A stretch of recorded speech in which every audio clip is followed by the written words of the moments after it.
Le père Georges Hanson. Georges Gilbert Maurice Hanson est né à René le 1er septembre 1904.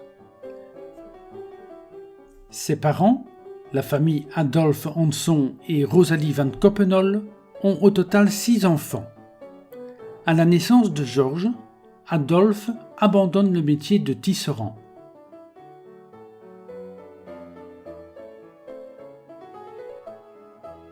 Il est diplômé au collège Saint-Antoine à René, en rhétorique, en 1923.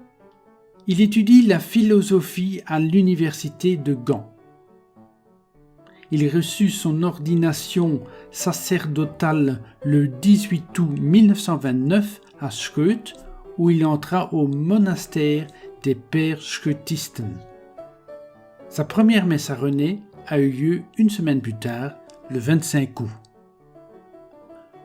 Un an après son ordination prêtre, le 15 septembre 1930, il partit comme missionnaire aux Philippines.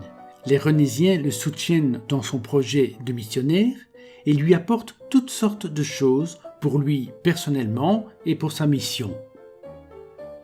Tous ces dons sont exposés à l'école de la rue du Poivre avant son départ. Dans un petit village des Philippines, il est chargé d'édifier une vie religieuse catholique. Het Volk van Rons, un journal, contient régulièrement ses lettres pour les lecteurs de René. Après la Seconde Guerre mondiale, ces lettres apparaissent dans De Ronsenaar. En raison de la guerre, il ne peut pas retourner en Belgique comme prévu et son premier séjour aux Philippines dure jusqu'en 1948. Après la guerre, la mission aux Philippines a dû être reconstruite. Entre-temps, son père, ici à gauche, Adolphe, est mort. Sur cette photo prise en 1948 lors de son premier voyage de retour, sa mère se tient à côté de lui avec sa tante Anne Hanson à l'extrême gauche et son cousin Maurice Hanson et sa femme à droite. La collecte de fonds est très importante pour un missionnaire pendant son séjour en Belgique. Par exemple, une conférence a été organisée dans le Cercle catholique de la rue du Midi le 19 novembre 1948, dont les bénéfices iront au père Hanson.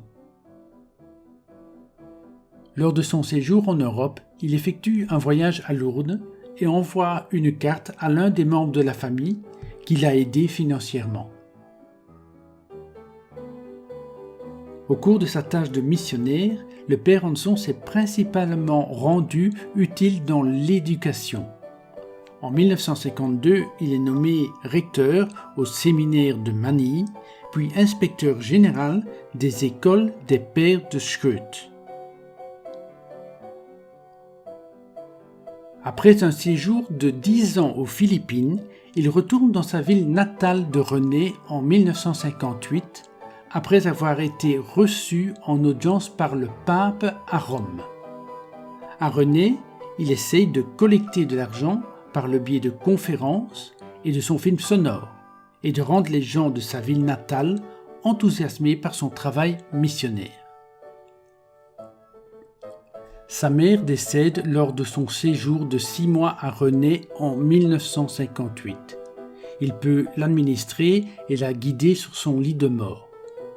Il envoie une lettre à De Ronsenaar après son voyage de retour aux Philippines. Il écrit « J'ai vu, entendu et vécu tant de bien et de beau. J'ai fait l'expérience de la gentillesse et de la générosité et de l'encouragement de notre peuple en Belgique. Pour remercier encore une fois pour l'accueil sympathique, la sympathie chrétienne et le soutien très généreux que j'ai reçu de vous tous. » Ce voyage de retour s'est déroulé dans un avion quadrimoteur de KLM, de Flying Dutchman, de Zaventem via Francfort au Caire. De là, ils ont volé dans un avion qui vole à une vitesse de 400 km/h, 60 passagers à bord, à Calcutta, en Inde, et enfin à Bangkok et à Manille, aux Philippines. Lorsqu'il arrive à sa mission, il reprend aussitôt sa tâche éducative. À la fin de 1961, il a lancé un appel dans un article de Ronsenaar à donner de l'argent pour acheter une nouvelle Jeep. Pour faire les longs voyages vers les églises et les écoles, ils ont besoin d'un 4 roues motrices. Le don peut être effectué par chèque postal, appelé Jeep Opération George Hanson. L'Université Saint-Louis de Bajo, Philippines, est créée en juin 1965. En tant que fondateur, il sera nommé recteur. À la fin des années 70 et au début des années 80, il est retourné à René. Il pensait alors que c'était pour de bon et a aidé en tant que prêtre dans différentes paroisses. Cependant, il n'a pas pu s'installer ici en Belgique et est retourné aux Philippines. Le destin frappe lorsqu'il a une hémorragie cérébrale le 17 avril 1983. Il est décédé le 13 juillet 1984 à l'hôpital de l'Université Saint-Louis à Bajo et y a été enterré. Il était connu comme une personne douce, avec une attitude majestueuse, toujours amical et humble sur ses réalisations. Un homme calme, à la fois extérieurement et intérieurement.